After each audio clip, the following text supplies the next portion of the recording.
Welcome back to another edition of VCTV. I'm Kyle Ellicott, your host, and we are very excited to be joined by an astounding panel of investors from around the world to talk to you about a new subject, one we haven't really covered much yet in detail, but is very important to where we are currently in our worlds, but also probably where we're going forward as well today.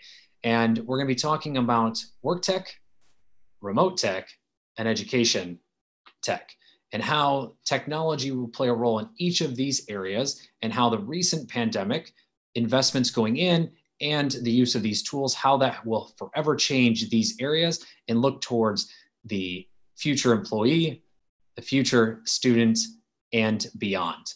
And again, I'm joined by all these exciting investors who will dive into each and every one of these subjects. And as every week, if you have any questions, you have any comments, feel free to drop them in the chat. We will do our best to get them answered as well. And I think this is a very timely type of conversation. Right now we're all on Zoom. A company that we were talking just pre-show was something we used every now and then for conference calls.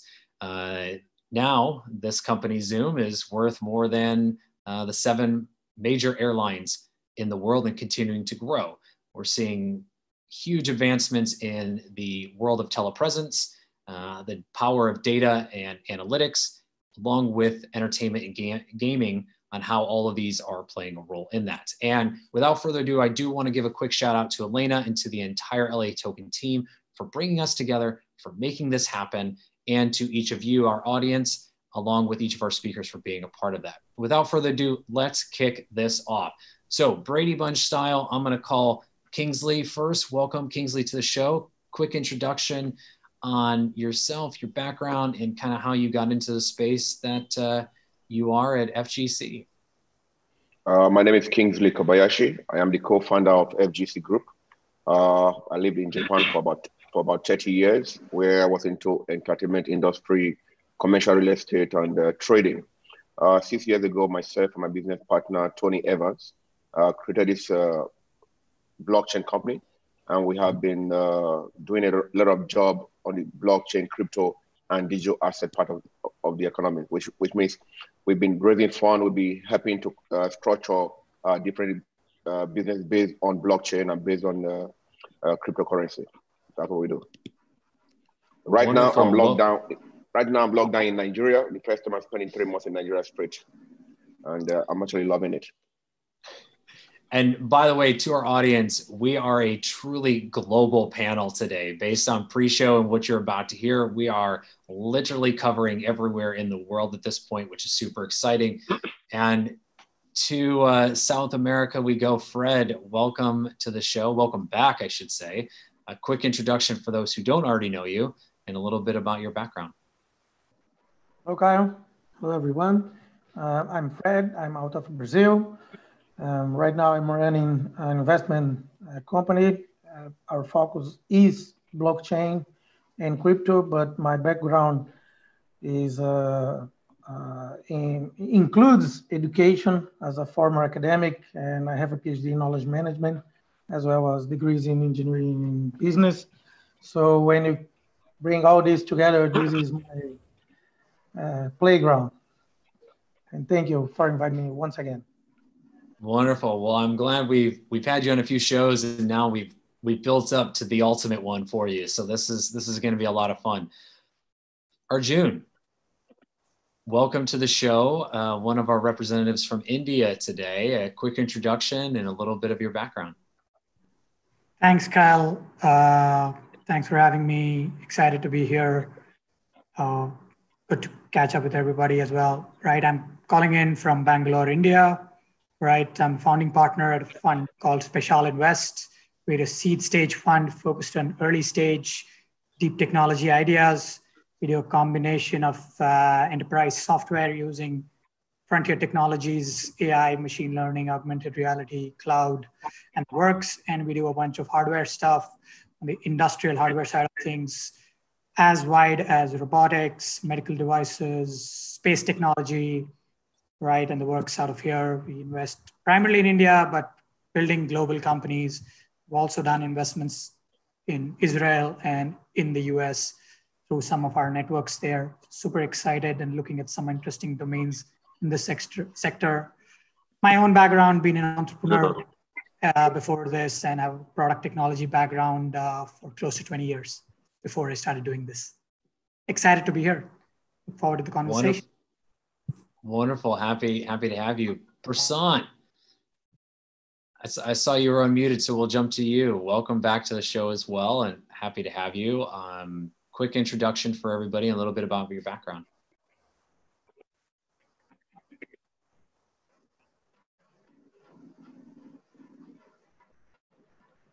Oh, I am Prashant Pandit, a management graduate, and have around 22 years of Oriflame, VIP, all different industries. Never joined competition industries.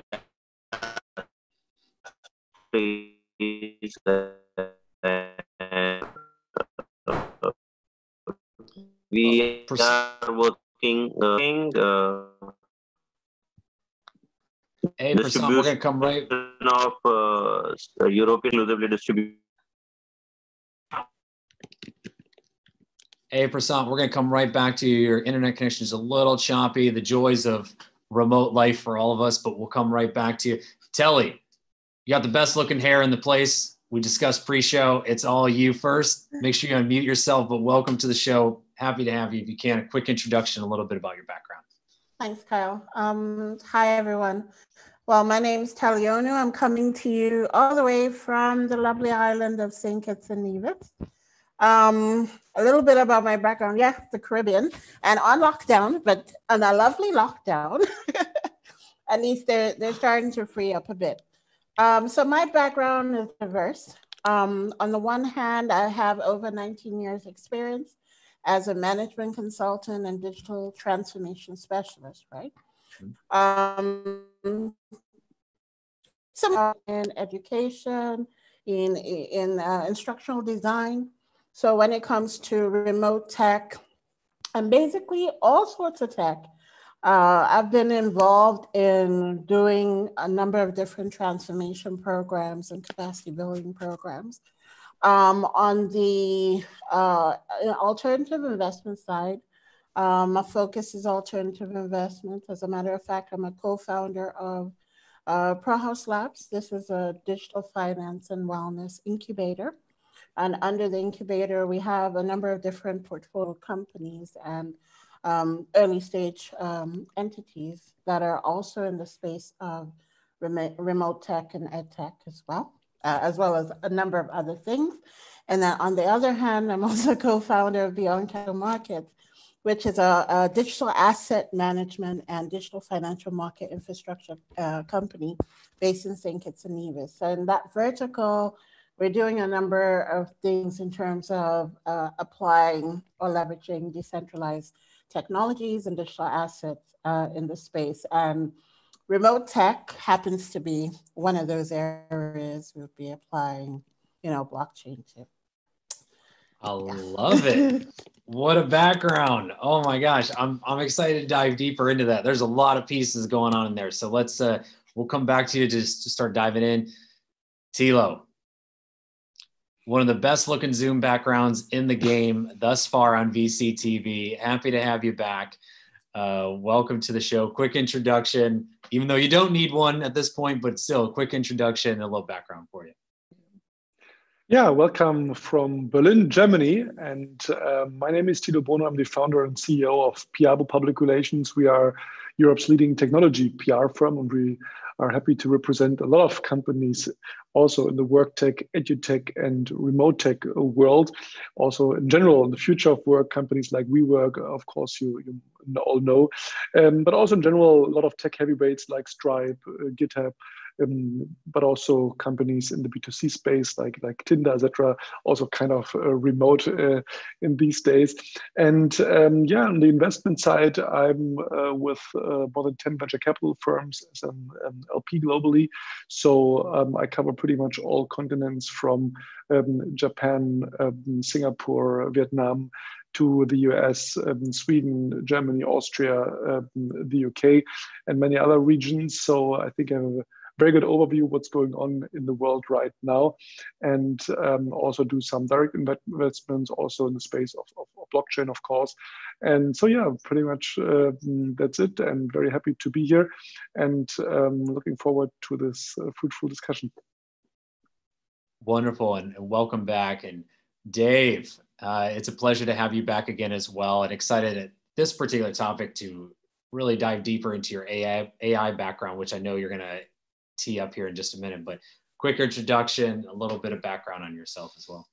Great, thanks. I'm Dave Edwards. I'm in Oregon, in Bend, Oregon, co-founder of a venture studio called Saunders Studio, which is actually a rebrand. We focus in on using AI in a variety of different markets and applications. We actually have spent a good amount of time in the spaces that we're looking at today. We do run educational programs for our corporate customers that we work with. So we deal a lot in personally using EduTech if in that world. We're running a summer camp for middle and high school kids to teach them about AI and how to build a startup. So we're using that as a RemoteTech, EduTech combination thing for kids around the world, which is very fun and exciting. And we're involved right now in a project looking at return to work technologies to help companies figure out how to build a safe and healthy work environment as people come back to work after the quarantines. So that's generally me. Excited to be here. Wonderful. And again, happy to have you back. Carlos, welcome. First time person here on the VC TV. Happy to have you. Quick introduction as well, and a little bit about your background. Good morning, or good afternoon, or evening, depending where you are. Greetings from the San Francisco Bay Area. I'm happy to be here. I am managing partner of Sausalito Ventures and general partners of Alaja Capital Partners. It's a venture capital fund, and our investment thesis is connecting startups from Latin America to the global markets. I am the only partner based here in the Bay Area. Everybody else is in Latin America, divided between Argentina and Chile. We invest as a fund we are a generalist in the sense that in Latin America, if you focus too much in a single area, you may have a very limited deal flow. Our investment covers different sectors of the industry, mostly B2B services.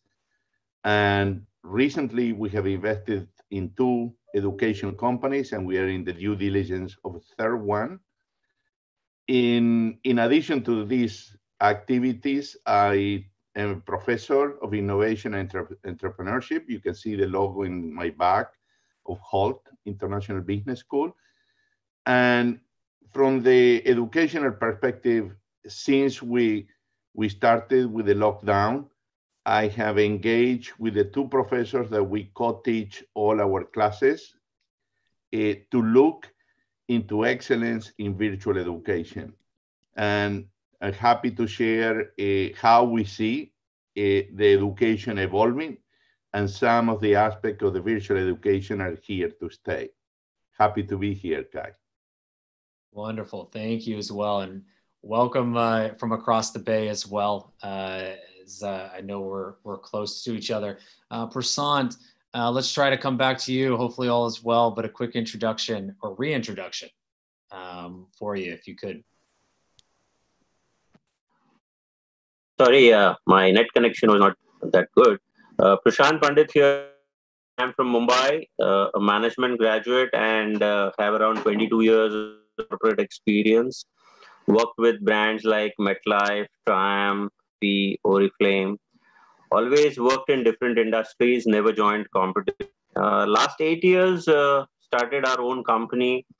We are working in 3 domains, investment banking, we are distributing European brands in India, and gold and diamond trade. Out of that, investment banking, we have been really successful in investing in 30 projects till now, and most of our projects are $40 million plus on a high. So very happy about the way things have started in last 3 years. Okay, there is a little bit of a break now, last 2 months, but things are still moving on. There is no break on investments, Forte. I'm confident that all the country, in fact, environment will bounce back heavily on this. Thank you, Kai. Yeah, happy to have you again. Happy to have all of you. And kind of to dive right in, as I mentioned, Zoom went from being a tool that we use now and then to something that is literally a part of our day, from when we wake up to when we close our day. CEOs are starting to change how they are interviewing candidates, asking rather than tell me about yourself, but what are you working on? As this pandemic has shifted the way that we look at things, the way that we take advantage of opportunities, and also has created this new type of employee that may be working for multiple companies, may be remote, no longer based in their current location, close to corporate headquarters, and other trends that we've seen. Also, students themselves, as you have talked about, went from sitting in a classroom, as we all did, to sitting at home and now learning, whether that be remotely with their schools, through their parents, through other opportunities as well. So everything has changed.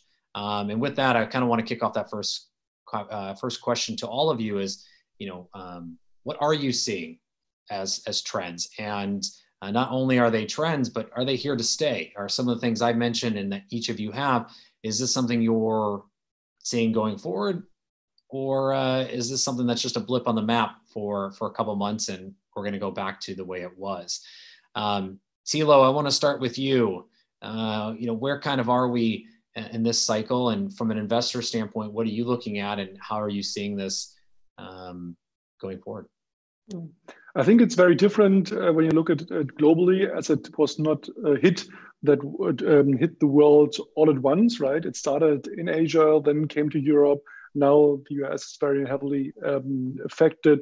So it's a bit a different crisis than what we maybe have seen with Lehman Brothers or other financial impacts or implication. So it's first of all that it comes like kind of in waves and goes like continent by continent and not all at once. What we definitely see is that not just the RemoteTech or virtual kind of EduTech, etc., is growing, but also all kind of services that are helping us to live a better life at home, right? It means also delivery services. That means also entertainment service like streaming offerings, etc. So there's really a whole bunch, entire sectors that are really benefiting a lot. And even if the pandemic maybe one day is completely over, I mean, when you look out of the window here in Berlin, people are already walking on the streets, smiling, restaurants are open, etc. So pretty much back to normal. Even then, there will be a massive change in the society. For example, today, as we talked also about education today, was an initiative that said maybe we should not go back to a 5-day school work. Maybe we should just do 4 days and have, in general, implemented 1 day learning from home. It helps also with less stress, not so many cars on the street. So there are many ways where it effectively is maybe also an ongoing trend, an ongoing change. When I talk to all of our funds around the world, then we see actually 3 things. First of all, that pretty much everyone is really looking into every single portfolio company is now focusing and dedicating research where they can help other winners, other losers in this time of the pandemic. So that's first of all. Second is what we see is that, of course, it's also a time to make investment because there's definitely also amazing deals right now on the table. So I know a lot of investors that completely do remotely deals just with virtual interviews and things like that. And third, I think when you look at the numbers, funds and companies founded in times of crisis are often really making great deals and developing quite well. So I'm overall very positive by myself. several investment also during the pandemic.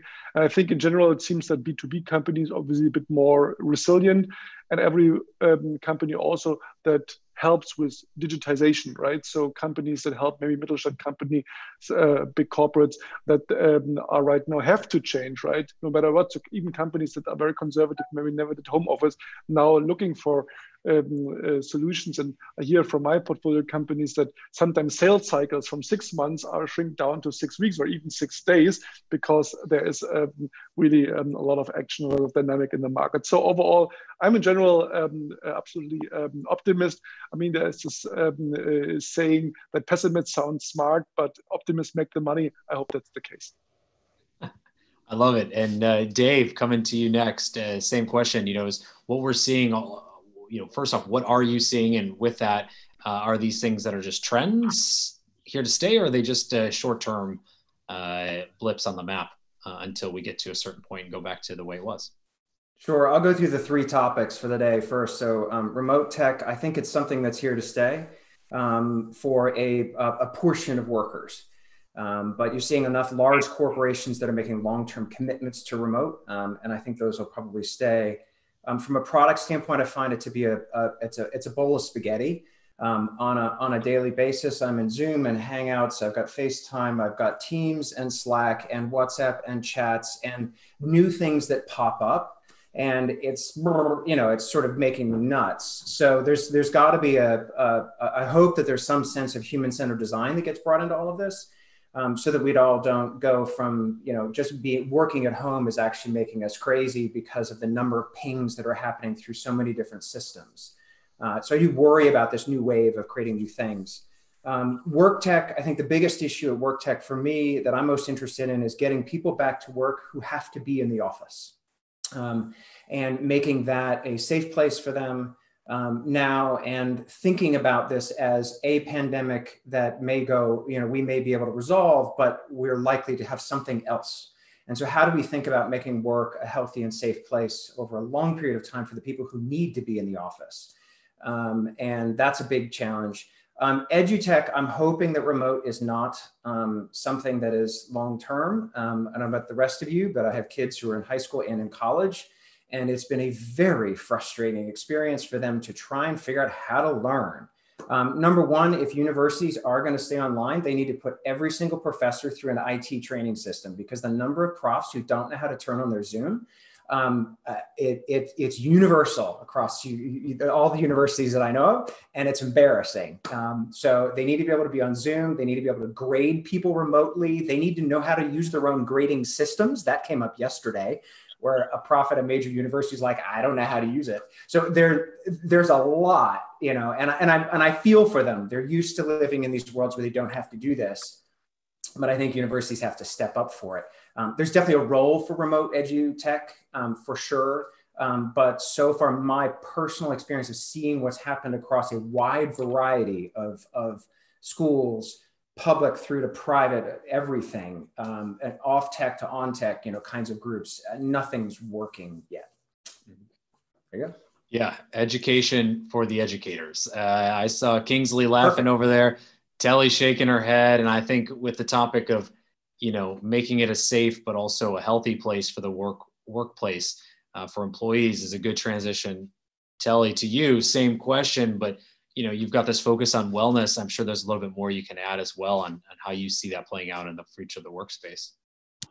Yeah, just to echo what Dave indicated, we're seeing just a lot of different trends. I mean, EdTech has always been there. It's been growing.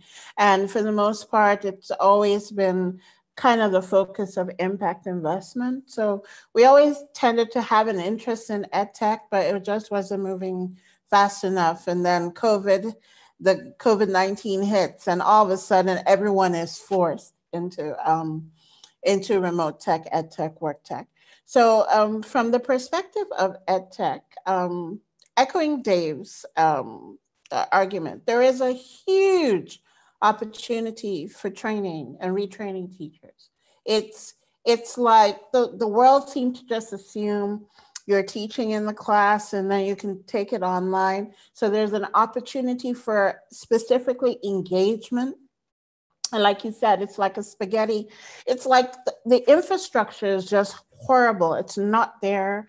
The way we learn and the way we interact is kind of engaging. So you can't really necessarily expect one person to stick to a specific set of tools. So you're seeing a lot of collaborative platforms coming up. For example, I think the best example I'll give is Microsoft Teams.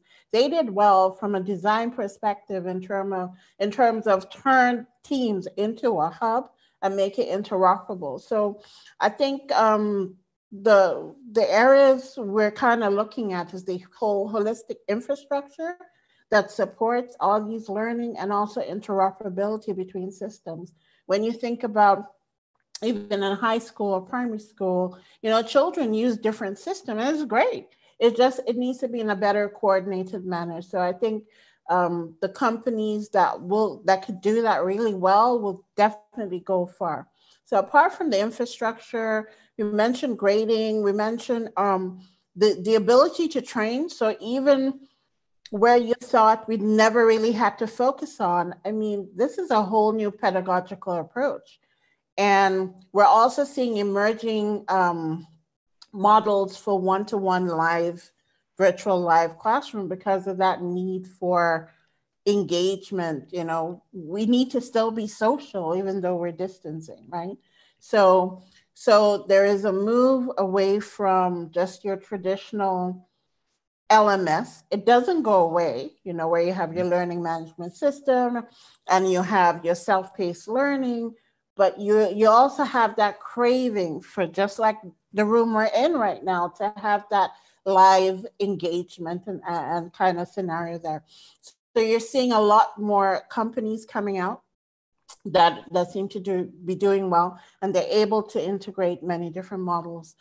On the issue of WorkTech, it's like a lot of companies are just forced to transform, and you're seeing trends from the traditional institution, banks. That's when they realize, oh my goodness, our workers really have not really been trained to work remotely. Yeah. The areas where I think would be interesting would be like in manufacturing, where you really have to be there, like you said. So looking at across the entire value chain and looking at even additional areas, like for instance, how are we going to manage post-COVID? You know, are we going to have to start looking at digital identification and connecting the digital identification with our wellness checks? You know, I live in the Caribbean, and you do know we depend heavily in tourism. So it's one of those things where it's really unrealistic to think we can all work remotely. So then this is where health comes in, and putting those protocols in place that would allow for a safe, engaged experience. And experiential tourism is also something that would be an emerging trend in WorkTech. I don't think traditionally we wouldn't be ever going back to the, you know, let's have 20 people in a tour bus type of scenario, you know, to go on a tour. It's going to be a much more personalized experience. It's also going to affect even those who are in the space of hotels. That's the mass hotels are gone. I'm sorry. I think boutique hotels and condos are going to be the in thing. So it really cuts across the board. You're also finding other areas being, should I say, disrupted. From an insurance perspective, employers have to start thinking about how to compensate your employees. I mean, I've had people tell me, well, I'm using my laptop at home. It's not like my boss is paying electricity, you know, so you're going to have, so employers, I'm starting to see some trends where people are creating like packages that include furniture, the whole thing for employers to offer their employees. So it's really an interesting space. I don't think it's going to go away for sure. I just think the world, it's just time. When we thought, you know, digital transformation was never going to happen because change management was nearly impossible, it's forced upon us. So it's really an exciting time and an exciting area. I think, yeah, you put it well. This was a force of digitization, right? This was a force of digital transformation. For better or for worse, we're still figuring that out. As Dave mentioned, the bowl of spaghetti of tools, which I couldn't agree more with. Switching from one to the next and trying to keep up with all of them, but to also just try to find a commonality. And as well, the future employee, there's a lot of hidden costs, that get taken care of at the office. For instance, coffee, which changes very differently when you have to make it at home versus it being readily available at the office. Small things, but in all respects, they do add up. Arjun, would love to hear your thoughts on this in terms of that future employee and the future of work. I know you guys are deep into kind of no code and different tools and solutions. How do you see this all playing out in some of those tools, maybe being accelerated or fallen into the bowl of spaghetti, as Dave has mentioned, and maybe disappearing and being lost? No, absolutely. I think, very exciting times for a bunch of these picks and shovels is what we used to call them, right? For specific industries, for specific use cases. And this sudden need that is today, that is right here, it's not a nice to have. It's suddenly become very, very necessary to do remote work or to do remote education, right? We have a company doing augmented reality, 3D, 360, and virtual reality, right? And for the last couple of years, we've been, saying, the market's just not there, right? We're waiting. AR, VR hasn't yet caught on. And now suddenly they're getting such a slew of demand from, let's say, the education sector, that teachers can teach in an immersive fashion. How do you teach biology? How do you teach the human body, right? And they're setting up these augmented reality and this 3D 360 assets and content, right? And they made a no-code platform for super easy content creation, right? And having said that, it comes back to the thing about teacher training, right? The teachers are not ready to, adapt that, right? While probably the students are lapping it up, right? They're loving it. They're loving just clicking a button and maybe even opening up their parents' phone, right? And seeing a 3D view or an AR view, right? But the teacher is not really equipped yet, right? So that is a challenge, right? So it is moving and accelerating, right? I think AR, VR, this is the time, right? This is a super exciting time. Education, even corporate training, right? Remote hardware training and manufacturing, so on and so forth. Those are industries where 3D, 360, AR, VR is going to be super exciting, right? But I got a quick question. Yeah. I'm going to interrupt you, and I apologize. Usually I'm good, but I'm going to interrupt you on this one. So AR, VR, this has been, to Telly's point, this has been there for years. This has been talked about for a long time. And everyone said even 3 months ago, this was going to be next. Oculus, Samsung, HTC, you name it, headsets sold out across the board. Is this actually something that's coming? And truly, where do you see this coming into play? Because in my opinion, we've been talking about this for 5+ years. Yes. And we have yet to see any real advancements in this and people wanting to put on headsets. Dave, I'm sorry to continue to use your example, but we already have a bowl of spaghetti of different platforms we have to use on a daily basis. Is AR and VR, and AR, I feel you, but I think there's a different conversation for VR. So I apologize. Where are these really going? Is this going to happen, or are we still years off? And it's okay. I just want to know from your perspective, where do you see this? Yeah, I think, we did an investment 3 years ago, and what we are seeing in the last 3 months in terms of use case clarity, immediate need, and therefore people's and businesses' ability and intent to pay, right? For devices, for content, right? Those are the two things, right? How do you, consume content, and how do you create content easily, right? And obviously the headsets are still expensive and they're heavy and those things, right? But our phones are getting really smart. Phones are getting really, really good. And obviously driven by some of the big boys like Apple and Google, right? Which means it has to come onto every subsequent phone that we're going to use. And then if we back it up with super amazing content, right? And content can be on multiple levels, low-end content, some mid-level content, some really sophisticated, sharp, high fidelity content, right? High fidelity is maybe for entertainment, but let's keep it at the mid level and low end content for training and education. I think that's the difference, right? What is 3 years to now, the situation demands that training be imparted and education be imparted with these tools that make it easy. Otherwise, just a Zoom call, right? And having 30 students on the other side, a teacher, talking is not really the way to learn, is the way, right? Engagement, I think engagement is something Telly rightly brought up, right? This is about engagement. This is about being immersive. Therefore, we're being super excited that this hopefully is the trigger point, right? I still have to say hopefully.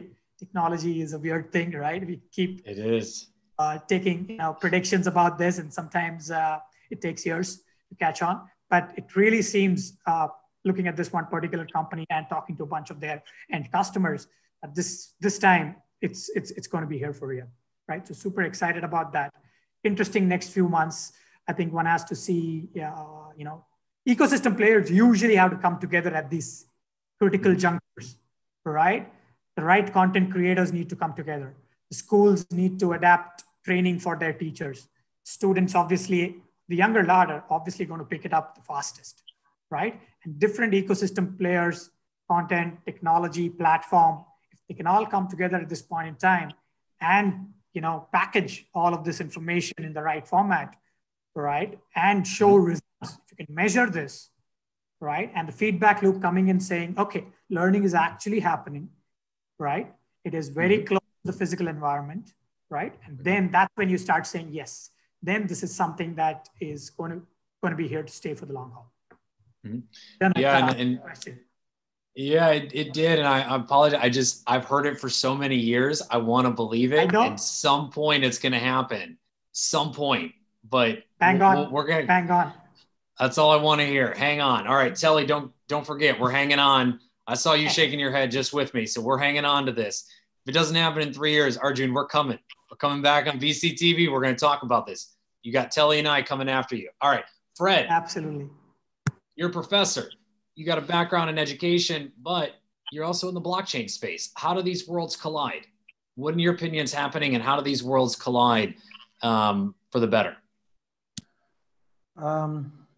First of all, I think one point that Dave starts telling, and I think it's the main point. Education is not avant-garde sector, and for us, you're saying about VR and AR.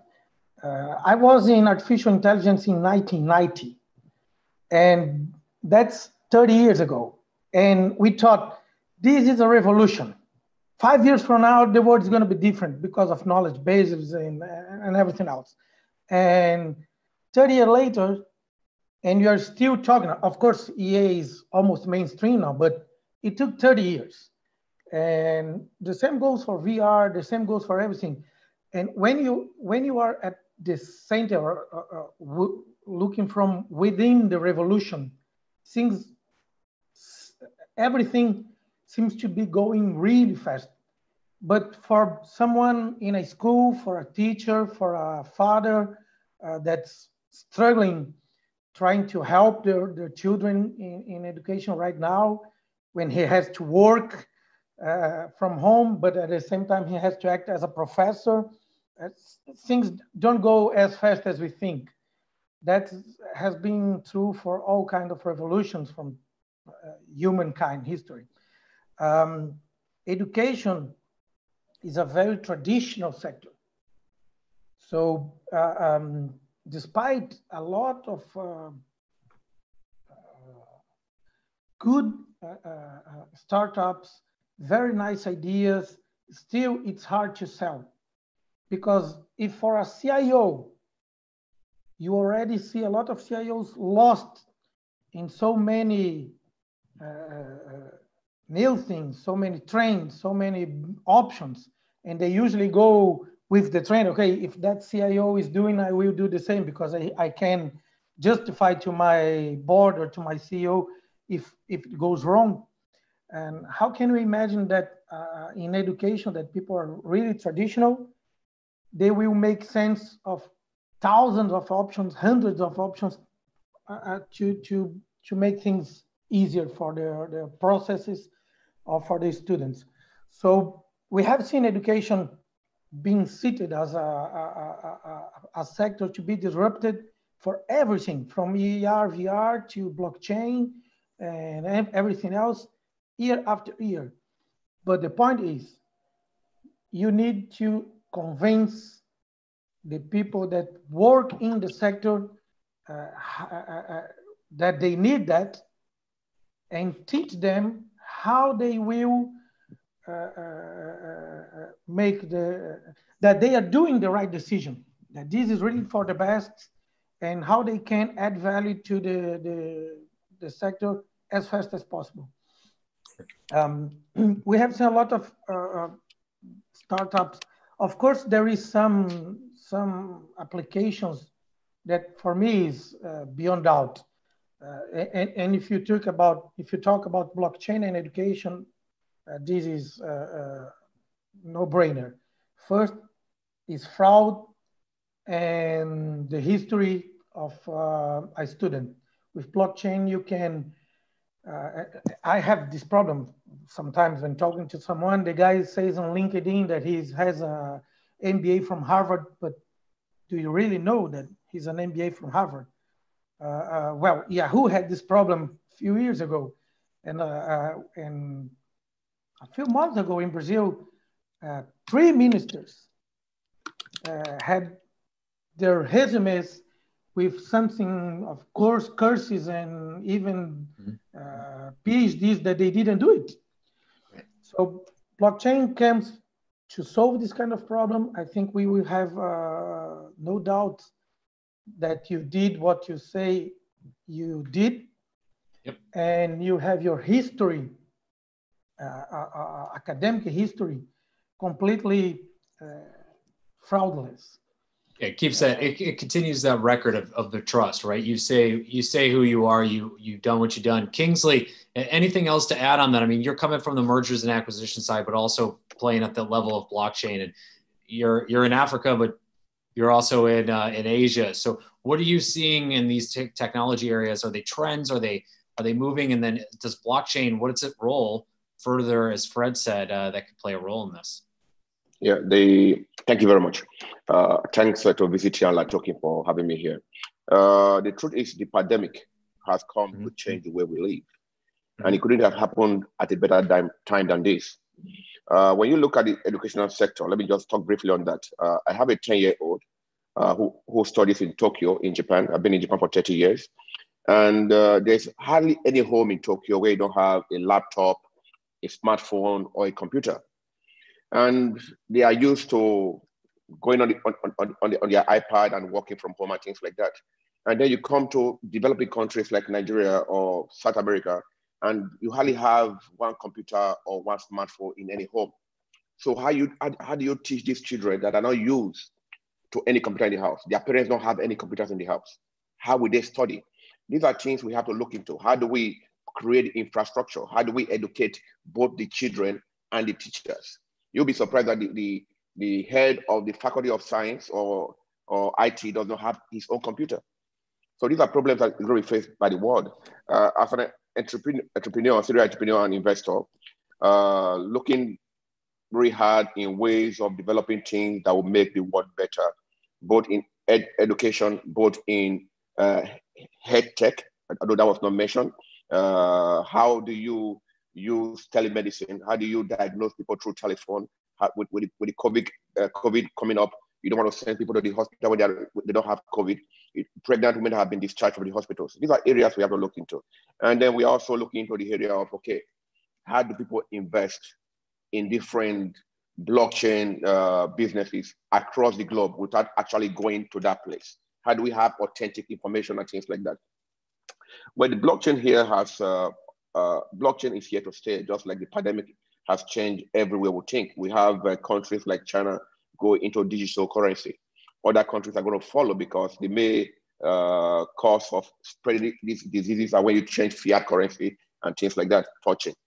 But in the when you talk of remote tech and all the other tech, a lot of work still need to be done. A lot of work need to be done. We cannot blame the teachers because up to now they have been analog. You cannot blame the older generation because they're not used to what we are used to now. But we are the bridge. We are the age where we have to bridge these things together, where we have to marry both the physical way of life that we've had before now and join it with the digital part of life that we are living right now. We are in a position to make that change, and we are in a position to educate those who are old and say, hey, professor, you need to go back here and study this in a manner that we are not offending them because they are doing their best. They never thought it would come to this. We also have to go to the children and say, okay, you have to follow this way. So the bridge is a difficult thing that we have to think about. We cannot actually blame anybody for this because it came upon us suddenly. But at the same time, and to that same point, I mean, same with employees, right? Workers had to go from being in an office to being at home to being with multiple people at home in some cases, like Dave and others, to then using all these new tools that may or may not have been a part of their world to all of a sudden then having to do things in a telepresence. And Thilo brought up as investors, that's a big change. You make investments as an LP, you make investments in a fund meeting people, not just on a whim.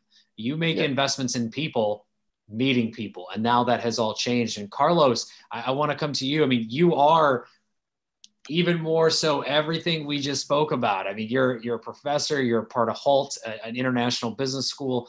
You're focused on the LATAM market. You're here in the Bay Area. I mean, I feel like you've got one of the well-rounded perspectives on all of this. What's here and what's to stay, and how do all these technologies play a true role in this, or is it just, as Dave said, a big bowl of spaghetti? Kyle, what have happened is that we have had in 10 weeks over a decade of changes. Changes precipitate slowly, but the pandemic have forced suddenly a lot of changes. And we went from a Friday teaching in the classroom to a Monday teaching on Zoom.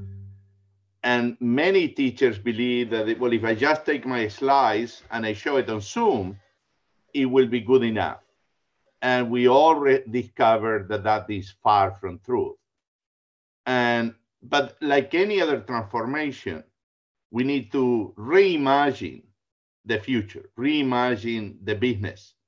Now, let's face it, education was looking for an excuse to be disrupted. And the disruption came from a totally unexpected angle. So what we are going to see is that many aspects of this remote or contactless economy, if you will, are here to stay. It will be everything? No, because we still need the social contact, the relationships, and so forth, which they're part of the physical world. So we're going to see is a blending, and many of the new aspects are here to stay. Digital transformation is happening in full force across all industries with an extraordinary new impetus. But at the same time, hopefully, eventually, we're going to go back to some aspects of our prior life. And we have to now pick the winners and losers, because there will be many losers and there will be new winners. So we can imagine that the new Airbnbs and the new Ubers are being formed today, taking advantage of this economic crisis and social crisis in the very same way that they took advantage during the dark days of the financial crisis for those startups to come up.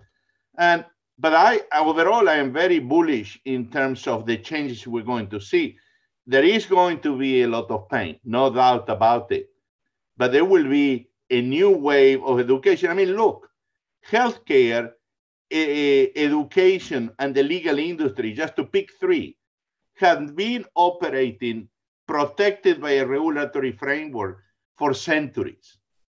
And now this is the time that these three industries are going to be disrupted. Yeah, I agree. And Dave, I want to come to you on a quick note, because I've been using your example, but I also have a question for you. Is you are very focused on artificial intelligence. You know, AI is a big part of your world. And how does AI play into all of this? I mean, we just got, to Carlos' point, 10 weeks, we'll call it 3 months worth of data, data that we've never had and would have taken decades to get, as he mentioned. And now we have it. What can we do with it? And where does AI, voice, and some of these other technologies that you play in, what does this all mean? And where does it take us in these industries? Well, I'd divide it into two different categories, which is kind of what you were saying. Is one is an analytical side. So we have an enormous amount of data, which we can analyze to understand. Frequently with AI, you can understand things that we as humans can't understand ourselves, right? So with enough data, with enough dimensions to the data, we can't see the answer, but a machine may be able to see something. We're looking at how to use AI to help predict whether someone is ill before coming back to work. That's a very difficult challenge. It's one mostly difficult because we don't truly understand the science of COVID-19. So we don't, it's very difficult to apply a data-based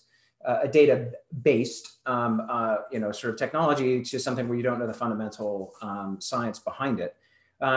I think there's probably ways to analyze the way that a variety of these other remote tech systems have been operating to be able to optimize them, but I haven't really looked at that very much. There's definitely opportunities for conversational agents, for emotional recognition, to be able to be used. We're seeing that in the workplace, less so in education as far as that I've personally seen. But there is quite power to that. Conversational agents can be quite good at having scalable conversations across many different people. They can be constructed without as much inherent bias as we individuals, humans do, although that's a rat's nest of conversation that we can get into at some other time. Since the world's biased, it's difficult to eradicate bias from anything. But there's also a huge challenge of applying any AI technology in remote because of the inherent surveillance involved. So everything from, do you have a positive test or negative test for a disease, are you safe to come to work, through to is your student paying attention or not paying attention? Is your worker sitting in front of the desk, or have they taken a bathroom break? When you're using AI today, there's a big rush to recruiting systems right now in the US, at least, to bring people back to work and rehiring people. Those systems are plagued with bias. We were just looking at some unemployment stats in the US and seeing that although some of the unemployment for white workers is coming down, the unemployment for Black workers is still increasing.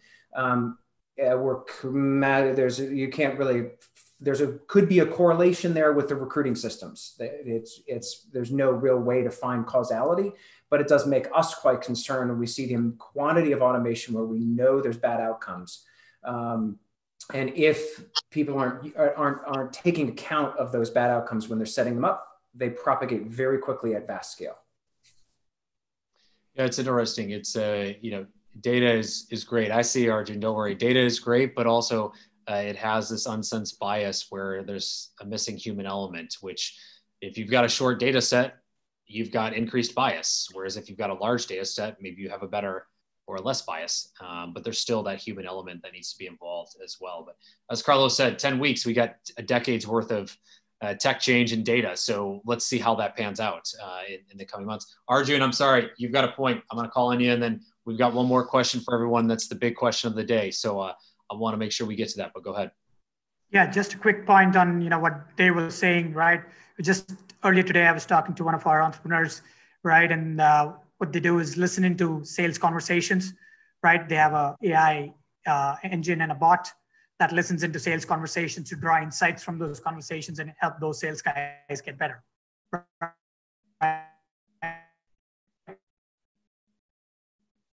Oh, we're losing you. We're going to come back to that. If you can hear me, get the name of that company. I think we all want to hear. Right. And now you're saying sales guys are actually the guys who are the most wingman. Awesome. I like wingman. Okay. If you can, drop it in the chat. I saw everyone's head shaking. Telly was like, yes, I want that. Anyone, if you can type that in the chat, I'll throw it on the comments afterwards. Tess, super quick, welcome. Tess, the founder of Tess Ventures. Telly, I'm coming right back to you. Tess, quick insight. I mean, where is blockchain playing a role in the future of education tech? No intro. Everyone knows you. I'll help you at the end. Just a quick point as to what's happening in this space and what's changing.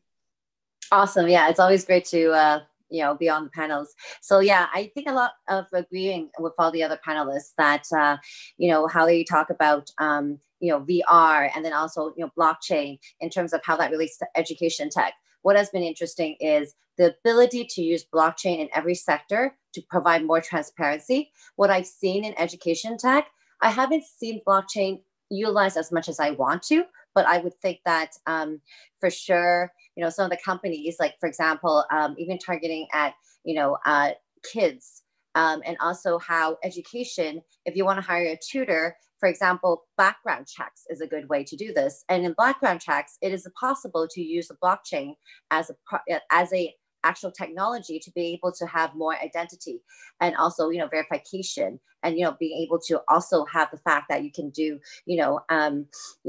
checks with that. That's something that I've been discussing with some founders that have asked, is there any legs to this in terms of how do I focus on what can be done? How do you make it safer now that education tech, especially targeted at children, is now the way to go? It's going to be a hybrid of in-class and also, remote class. But how do you make it safer? And I 100% believe blockchain technology can be, if you find the right product market fit with the right team that can do that. So I hope, that gives a little bit of that quick insight there. Absolutely. Dave, I know you got another point. Telly, I cut you off. I apologize. Go into it. Just to add a little bit on the use of AI. Well, what we're seeing and what we're actually using, we're using AI right now for talent assessment. I mean, it's always had the potential when you're dealing with hiring and you're dealing with even organizational assessments. A lot of times we use psychometric analysis. So now what we've been able to do is kind of take all those large data sets and kind of use AI and kind of map out where the gaps are. You can, if you're working, like if you're doing something with an insurance company and helping them with their digital transformation, you can now map out data sets with very similar companies, and then you can actually identify where the huge gaps are. It also provides very pointed areas where they could improve, whether as a group or individual. So you're seeing that being leveraged heavily in terms of now moving into remote tech and how companies can actually work collaboratively, remotely, and the best fit and so on and so forth. Another area too, we're seeing a really great use is really that adaptive learning, being able to take data sets and kind of adapt, incorporate adaptive learning. And one area that I'm really excited about is the use of game-based learning and adaptive learning with game-based. I mean, at the end of the day, the way I see the future of learning, it's really going to be in play. We're going back to the area of play because it's unrealistic to assume if we're going to be in this era of really low touch and distance and remote, if we have to stay at home for the next, 2-3 years, learning isn't going to be a 5-day-a-week type of scenario. It's probably going to be 3 days, and it's going to be high engagement. So you're seeing the opportunity for leveraging AI for adaptive learning within those contexts. Yeah, it's a very good point. I'm pro gaming on that for sure. But Dave, I kind of cut you off, and Fred, I got you. Don't worry. This is coming full circle. Don't you worry. I cut you off on your point about data. I said that there was 10 weeks worth of data or 10 years worth of data in 10 weeks, but that doesn't maybe necessarily include everybody or everything. And did you have a further comment on that? Yeah, I think that the key point of understanding data and how AI learns is understanding who's represented in the data. So the last 10 weeks has been an extraordinary amount of new data about people working remotely, but it only represents those who are online and who are working remotely. So it represents those who have a computer, who are largely white-collar workers who are able to work remotely. And it also, just in a basic, it only represents those people in the population who are online. And we still have billions of people around the world who aren't. And so AI only learns from data, so it can only learn from those who are represented in the data, which therefore means it is biased towards those who are already in those sort of advanced economies and advanced jobs. And that will trickle all the way through. And we're still finding things out about data and how AI represents and understands data. We just, for instance, it was only a couple of years ago that when you search for CEO on Google, that the top 20 pictures were all men. And the first woman represented was CEO Barbie, the doll. Google has since remanufactured that answer to make sure, because it got called out, I think, by the BBC for that. So we figured that out. In the English language, the AI understands possession to be male because of the nature of the pronouns of his and her and hers. We're still really catching up to what this means. And so we worry quite a lot about how this will work in remote tech as we assume that data is correct, as we assume that that machines will have positive consequences. And that could have quite a negative, dramatic effect if we're not careful. Yeah, and that being said, Fred, I mean, how are you seeing this happen in Brazil? And we've heard a lot about what's happening in Brazil in general and for the past few years, both at an economic level and a growth level, and in the middle as a technology level. How are you seeing kind of what Dave said affect what's happening in Brazil? I think we are a very good example of the challenges. I'm going to talk about how I see the macro change and the challenge, and that's probably my last contribution as we are approaching 1 p.m. About what Tess was saying, I think that the great trend is that you're going towards smart learning. When you bring together AI, blockchain, VR, AR, everything together goes to smart learning. I can be, my identity is clear, my records are clear, systems can understand my gaps, and all these coming together goes to learning that's much smarter than we have today. But, and there is a big but, there is a big challenge. And that's the challenge that's even more challenging for developing countries, because you need the infrastructure and you need some baseline knowledge. So if your teacher does not know and does not have the money and does not even have the resources to teach, and he cannot learn how to handle the technology that he needs to use to do everything. And if the student don't have a computer at home, and in Brazil, this is a large reality. We are having discussions about should people be left behind or not? Because for private schools and private students that are preparing for the national exam, some of them are business as usual, but 80% of our students are in public systems. Their Wi-Fi don't support video. The data plan, it's 1 giga. That's enough for one lesson. So we need to look at these challenges, because these challenges are going to be the ceiling of what we can do, and especially how fast we can move towards these trends that are inevitable, but we cannot let some people go and others don't. Yeah, no, that's a good point. And Prasant, I apologize.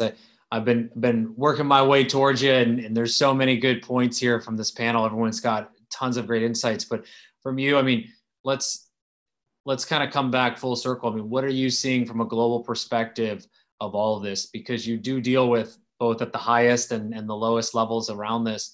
Would love to get your perspective, and then we are coming to everybody for the big question of the day, and then we'll wrap up. So, Prasant. Hi, thanks, Kyle. Looking at the overall global, almost 4.5 million across the globe. Out of that, almost 2 million infection in US alone.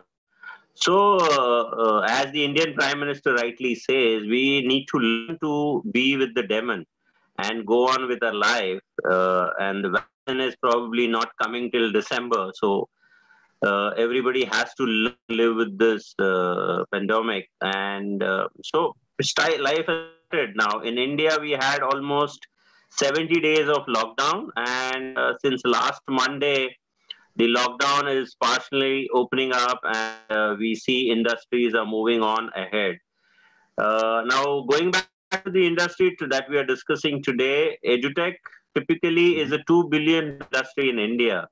Obviously, this has something to do with the population, 1.3 billion population. Out of that, 250 million students we have. And online user base, if I talk about registered data that I last saw was 9.6 million. So this is a huge industry in India. And in fact, the Q1 started really on a good note. I'm talking from the investment perspective. The biggest player in India in online is Byju's, with a valuation of around $8.2 billion. Got a funding round around $400 million in the first week of this quarter. And slowly, as the pandemic started from end of March, then also we have seen almost 14 online edutech companies getting funded. Out of that, 9 companies got the seed capital. So there is a huge movement that is happening specifically towards names that I would like to highlight is Unacademy, which got around $50 million in the Series 4 funding. This is again, we are talking about first week of April. Vedantu, which got around $42 million. Most of here, the investors by Facebook, Tiger Global, Westbridge, these kind of investors have been for the big time investments here. And as I said, the population is huge, the potential is huge, but as Carlos was saying, it is just not about showing a slide and easy. Typically, April, May is the months in India where the schools are working on, and you start the holidays by end of May. So we have seen the online education happening right from end of April, and it is still going on. Even my daughter, who is in standard 5th, we see that they have classes going on from morning 8 o'clock, 2 o'clock, and I really doubt how much attention a student, specifically a primary student, can give towards online education, because it is not the same. 30, 40 students online listening to a teacher, how interesting the subject is based on that, definitely. But it's not that easy. As Carlos said, there is a lot of training need to be done for the teachers, for the universities, for the schools who are right now. And probably this pandemic has suddenly come up, but because of that, people were not ready for it. But then they're still learning, and I see there is a gradual change. People are getting adapted to it. The other factor that was happening was obviously everybody was not having laptop. India being such a huge country, but luckily the internet penetration is huge. The mobile penetration is huge. Because of that, everything is going smooth as of now, and I see a big change that is happen in the educate tech factor. But at the same time, the second topic that we were talking about was the WorkTech. Now, since India is huge in terms of population, even if I talk about one sector, IT, work from home, it started now almost for last 60, 70 days. And out of 4 million IT employees that we have in India, almost double the employees we have abroad, who are working on the projects. Now there is a big change suddenly when you shift to work from home, when 70 days people are coming. Even the offices have opened now, but there is only 10% staff which is allowed officially to work in India in offices. So there's a big change here in work from home, and every company is contributing a bit in this scenario. Like I'm on the advisory board of Eco, which is a e-waste recycle company. But we have provided almost 13,000 laptops on rent for corporates who want their employees to work from home. And this has been really a big change of way I'm seeing in last 2-3 months. As everybody knows, all the corporates know that, okay, next another 6 to 9 months, we have to live with this demo. So they're getting prepared for it. Yes, it was sudden. So Prasanth, I they are apologize. taking time, but now everybody is, I think, on the track.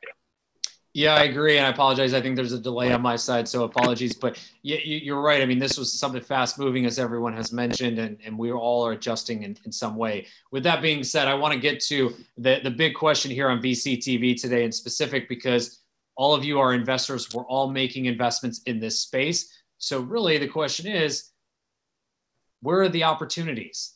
As investors, where are you looking so that those that are out there as other investors can understand maybe what to pay attention to? But as founders, they can start to understand where to build, where to focus, what may be the opportunities ahead that they can look at for their businesses to drive success in some way. And whether that be local, whether that be global, would love to hear all your perspectives as we go. Fred, starting with you, what is the investment opportunity? You got $100,000. Where are you looking to put your money so that the founders out there and the other investors know what to start paying attention to? We are looking, COVID has helped in the sense that the market became aware of the need. We usually look for, and it hasn't changed, but it will become easier, I guess. For solutions that can be applied to the public sector, because it's an important part of our sector, of Brazil educational market. And it doesn't matter if it looks to the student or to the school, trying to provide any source of help to teachers or the systems or the parents right now, that the parents are interested right now. So I think the difference that we're going to see now is that it's going to be easier for the ones that we have already in the portfolio or the ones that we are looking to invest, to have conversations with the schools and show how important it is to have a good solution and provide value to the whole system, both schools, students, and parents, all stakeholders. Perfect. Arjun, where's the investment opportunities today? Where are investors looking? Where are you looking from the worlds we just talked about as opportunities? Yeah, I think a few sectors, right? See, obviously in venture capital, we're always looking to a 5-10 year horizon. Audible, right? And with that in mind, we just have to take cognizance of what are the trends and what behavioral changes are happening today that can lead to great outcomes over the next 5 to 10 years, right? And I think we already had a very healthy and good discussion around AI. So we're looking at AI in 2-3 ways, right? Obviously, there are applications that can solve specific problems, right, within specific business context, B2B, enterprise, right? That is one layer. Second is something that Dave pointed out towards, which is explainability of AI starts becoming more and more important, right? So you look at tools and systems and technologies that enable explaining of AI, training, data, systems, so on and so forth, right? Low code, no code, of course, has been a strong favor for us, right? We've done a couple of deals already that enhances developer productivity. Anything that enhances, because across the world, we've seen in the Bay Area, we've seen in hotbeds of technology innovation, the developer is the most highly valued resource, right? And I'd read somewhere that 1% increase in developer productivity is $1 billion market anytime, right? So that's how valuable that opportunity can be. So you look at every single nook and corner of opportunity where you can increase developer productivity, right? We're also looking at AI and computer vision, machine vision, powering hardware and robotics, right? Because again, we start seeing, in manufacturing and various other industries, in warehousing, et cetera, robotics is going to be a very strong thing over the next decade for sure, right? And that means, and these days, hardware is not just pure hardware. Hardware is actually always powered by software. And that software is has to be intelligent software. That's AI, right? Maybe it's 70% software and it's just 30% assembling of hardware, right? So these are some of the areas, right? There are many more, but I just want to highlight these that we are super excited about, right? To look at in the next year or so. No, that's great. Dave, same question to you. Where are the opportunities? Where should people be paying attention to right now as we start to shift and move? Yeah, so I mean, internally, we're working on some work in the return to work world that sort of crosses over into mHealth. And it's quite complicated. It's quite large. Most of the companies that we see are not actually doing what's required because what's required is really difficult. So that's sort of a big scale challenge. In the education space, I'd be really interested to see if there's a new wave of tools to help people create courseware. I mean, 25 years ago, I worked on authoring tools that were originally for computer-based training when you put stuff on CD-ROMs. Like I ran the dominant product for that, but way back when, and then we transitioned that to web-based training. Now we have a totally different world, and I'm not sure there's a good toolkit for educators.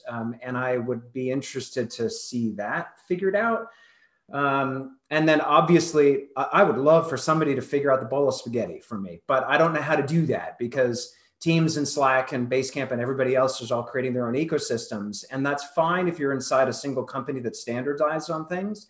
But with the rest, with such a huge proportion of the workers that use those tools, right? So those of us, in the sort of white collar workforce, there's so many gig workers that everybody's having the same problem of jumping from system to system to system. And I'd love to see somebody figure out how to simplify it, but I'm not sure that that's an easy business to create since the economics are about keeping you in your system rather than managing all these disparate systems. Maybe there's some upcoming Web3 applications that, take what is once decentralized, bring it back centralized, and re-decentralize it. I kid, but serious at the same time. I think there's a great opportunity there for someone. So, audience, get on it. Kingsley, same question to you. What are the areas of opportunity and investment going on right now? Thank you very much. Well, right now we are focusing on digital payment system. The next phase will be the unbanked population. Payment system for them. We are looking into fintech blockchain projects that are asset backed. Telemedicine will be a great area to look into. Like I said before, telemedicine, the way we take care of our health is going to be different from now. Most of us are going to want our doctors to check us from home. That's an area we are looking to invest in seriously. We're also looking to invest in agriculture and renewable energy. The pandemic has showed us that we all need to go back to producing food and then making use of renewable energy to make sure that everywhere is powered in a clean way. Though we humans are actually feeling the pain right now, I tell you the animals are happy. The earth is happy. There's less pollution right there. So this is an opportunity for us to key into those areas and do investment in those areas. We can actually stay at home, protect the environment, and at the same time produce food and for people. And then the unbanked in developing countries, we have to find a way to do payment system. That is why you see all these big names coming into payment system through mobile phones, through communities and financial institutions. They already see the potential in that. But I'll be very happy to see startup companies that have very low fund to be funded to take advantage of these projects. Absolutely. And Carlos, same question to you. Where are the areas of opportunity right now?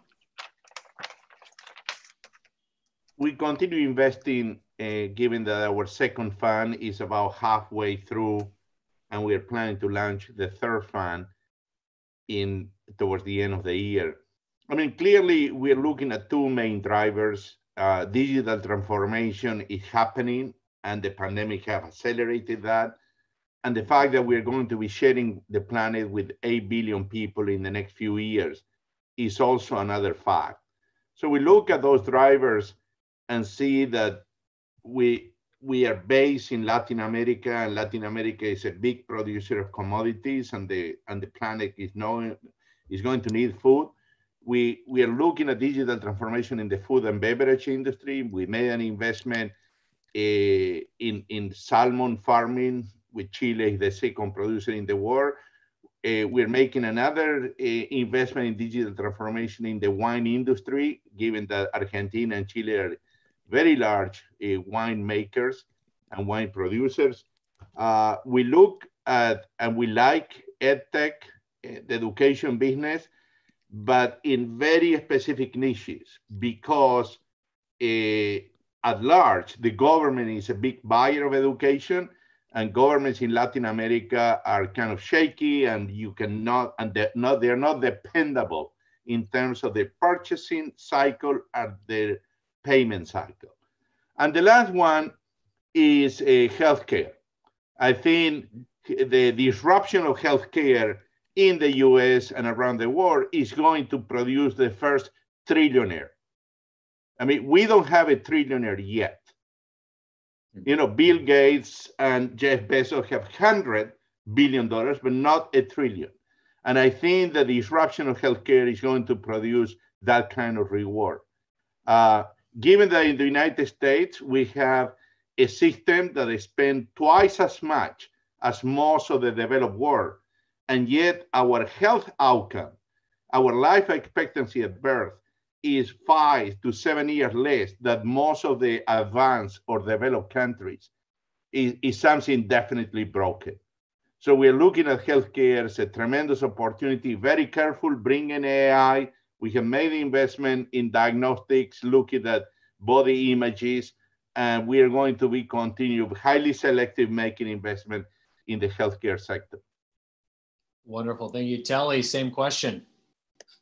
Well, for me, on the one hand, from a geographic perspective, I think there's a lot of opportunities for in developing countries holistically, because you find developed countries would have, already launched all these, online marketplaces, telemeds and whatever, and they probably just need to improve it. So there isn't really much growth there, but there's potential growth in Africa, Caribbean, Pacific, Latin America for these type of initiatives. So in a way, it's like it took us 10 years to digitally transform while you guys have been doing it. So it's like really a greenfield space. Specifically, what we're working on, a number of things. Pretty much a digital active labor market. As you know, a lot of jobs have been lost because of the pandemic globally. And so one of the things we're working on is really specifically looking at opportunities that get people back to work from the perspective of either reskilling, upskilling, a platform with that, but also facilitating a marketplace for them as well, because you do have a lot of experts who can offer these services in terms of upskilling, retooling, but they don't necessarily have a one mechanism. Again, making sure you integrate aspects for high engagement. So you find the live classes, live sessions tend to be much more experiential and attractive. We're also looking at a specific niche area with hiring managers, hiring managers, HR. This area is by far highly traditional. It's very complicated. And while lots of jobs are being lost, we're also seeing a lot of remote jobs, but there isn't an efficient way of delivering those remote jobs. So there's a really unique space there to provide an easier solution for the hiring manager. So here you can add in, as Tess said, blockchain solutions for identity and trust services, where once it's streamlined with the KYC and onboarding, plus they have a portfolio history, using blockchain, it's easier for you to then quickly, onboard. So traditionally, you might have a particular job that probably might take 2 months to hire, when you can probably do it in a much shorter time. So that's shortening the time and being more efficient is an area we're looking at. Another area, as I think my colleague would have said, drag and drop solutions for coursework and creating the course content is really key and important. We've already invested quite a bit in terms of some content. I mean, we've been doing this over the years. So we saw the opportunity, hey, we have our content. We have over 150, courses. So we can easily, package that together and have that delivered to businesses in order for them to help them with their transformation. And Tess, I want. Oh, sorry. Go ahead. Super quick, Telly. I gotta get to three more people. Super quick. So you gotta go quick. Okay. So quickly, another key area will be in the area of financial well-being. A lot of people losing jobs. They don't have money. So there's an opportunity for wealth creation, and we found different opportunities for persons to upskill, but at the same time allocate some of their resources to build wealth using new income stacks, fixed income and income stocks. So. Wonderful. Tess, same question to you, super quick. We've got to wrap up. So super quick, where are the opportunities? Excellent. Super quick, but punchy. So that's good. So I firmly believe privacy tech is one area that I am always interested in, and even more so now. As we see what happened with TikTok and Musical.ly, these are, startups that enable kids actually to have more social engagement, more, in a way, educating itself in this whole, being able to have that performance ability. However, how do you handle privacy? And as we see, privacy regulation tech, all of that compliance tech is super important, even more important now with COVID and also with what's happening in the world. So therefore, one of my portfolio company, Login, that company itself is able to have compliance as a service. Therefore, it would easily be able to plug into any startup. And with the thought leader of what Ann Cavoukian has said, design, privacy by design. I highly suggest all startups, if you can, design privacy in mind from the start, build it into your technology, into your team culture, and you will not run into a problem as we move forward, because we know regulation is going to crack down on this. And we're all asking for this. Every user is. By the same token, we also want to be able to provide information, especially with, helping COVID, and how we're going to be able to, really come to this journey where we all can come find out this happy medium. So I firmly believe that's important. Of course, AI is also very important. In my health tech companies, we have invested, several in the coming months, and, moving forward, we're looking at many deals too. AI, apply to every sector, and even AI in the privacy, tech sector, in the compliance side, of course, also in the health tech side. So I definitely emphasize privacy tech. Absolutely. And with all of that, make sure you hire Pablo Communications, do all of your PR needs, because last but not least, Tilo, I've been making you wait, and I apologize. So free shout out and endorsement for you. But with that being said, close us out. Where are the areas of opportunity from an investment standpoint in this industry now? I think we have also to look a bit further. I mean, of course, we have the pandemic right now, but the next crisis is waiting with the climate, right? I mean, so I'm looking very much right now into impact investing, I'm looking into green tech, climate tech, energy technologies. I think that's something that will definitely become over the years more and more important, especially when we look at these horizons of 5 to 10 years. That's really something what we see right now, accelerators popping up, VCs funds entirely specializing on the new alliances are coming up. So that's definitely something that we see that forms right now, and that will make a huge difference. And beside of that, right now, of course, blockchain, especially blockchain in the B2B field, so very concrete services that really change how business operates, that helping things become more efficient and effective, which anyway we Germans like things effective and efficient. And of course, AI, it's a big deal. I think that's also the big chance here for Europe. As you know, that's something that especially also Germany is very forward thinking, and I think there will be some amazing services coming out here. Health tech, of course, right now everyone is looking in this sector, but also when you look at fintech, I think of course everyone is talking about, and there are also a lot of investment already going in, but still I think there are great opportunities, and especially for certain markets also in underdeveloped areas. So that's my opinion where it goes to. Right now, I think what I hear from all our funds and investments, and also what I see in our own strategy, is really about finding the opportunities that come to the, I think I said last time already with the 5T, right? So that you have a really amazing team that's also where you trust that they may be also able to pivot when the next maybe crisis comes, or maybe the market doesn't respond like it. It has to be something that has a great technology, is from a territory, really something that has a global impact, as our friend here, Carlos, said, to produce the next trillionaire maybe. But also, of course, when it comes to the technology itself, to the traction, etc. So I think right now there are amazing opportunities even in the midst of a pandemic.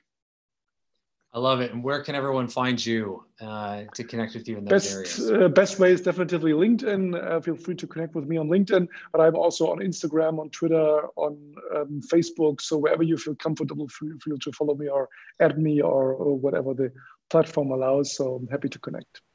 Perfect. And to our audience, he does take pitches via Instagram, so nothing's off limits. Yeah, Don't happened. Don't hold back. The 5T method. Ping Tilo whenever you can. Prasant, thank you for being on the show today. I know the internet connection's been a little off, but I'm so glad we've had you be able to give some points. Where can everyone find you online?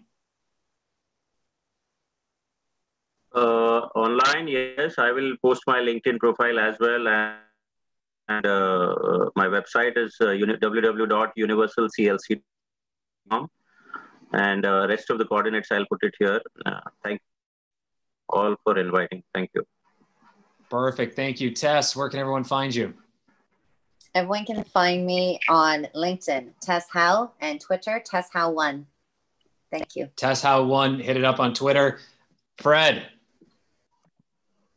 my good sir, where can everyone find you? My LinkedIn is on chat, and you can drop me a line by email at fred@leaseglobal.net.